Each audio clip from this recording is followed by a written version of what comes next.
মেসির সাথে জাহান্নামে যাওয়া নাকি গর্বের বিষয়, নাউজুবিল্লাহ।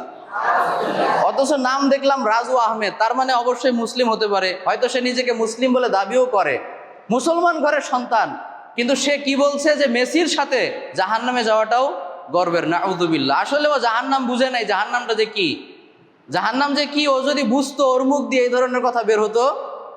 জাহান্নাম কি জানো? লা ইয়ামুতু ফিহা ওয়ালা ইয়াহইয়া।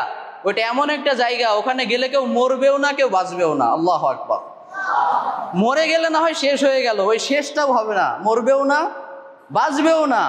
শুধু তাই না, কুল্লামা নাদিজাত জুলুদুহুম বাদদালনাহুম জুলুদান গায়রাহা লিয়াযুকুল আযাব। জাহান্নামে পুড়তে পুড়তে যতবার চামড়াগুলো ঝলসে যাবে, ততবার আল্লাহ নতুন করে চামড়া লাগিয়ে দিবেন, যাতে করে আবার শাস্তি পাওয়া যায়। নাউজুবিল্লাহ। তাহলে জাহান্নাম কত ভয়াবহ স্থান। হাদিসে এসেছে, জাহান্নামে যদি কেউ 1 সেকেন্ডের জন্য যায়, সুখ যে কি জিনিস ওই আজীবনের জন্য ভুলে যাবে। সুখ বলতে কিছু আছে, এটা জাহান্নামে ঢোকার সাথে সাথে কি একটা মানুষ ভুলে যাবে। তাহলে জাহান্নাম বুঝে নাই বলে ও মেসির সাথে জাহান্নামে থাকতে চায়। যদি একবার বুঝতে পারতো তাহলে এই ধরনের কথা বলতে পারতো না।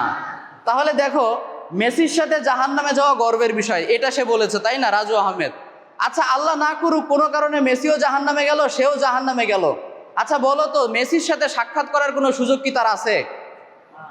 আছে? আমার তো মনে হয় না, কারণ জাহান্নামে ফেরাউনও আছে না নাই, আবু জাহেলও আছে না নাই। তো এত বড় বড় জালেম কাফেররা থাকতে আমাদের বাংলাদেশের এই ছোট ছোট কাফেরকে ওই মেসির সাথে সাক্ষাৎ করার সুযোগ দিবে? ওরাই তো চারপাশে ঘিরে রাখবে, তাই না?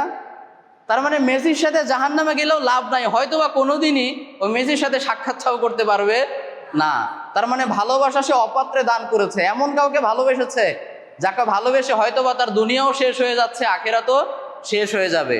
এজন্য আমরা ওই ভাইয়ের জন্য দোয়া করি, সে যেহেতু রাজু আহমেদ নাম তার, আল্লাহ তাকে হেদায়েত দান করুক, আমরা পড়ি আমিন।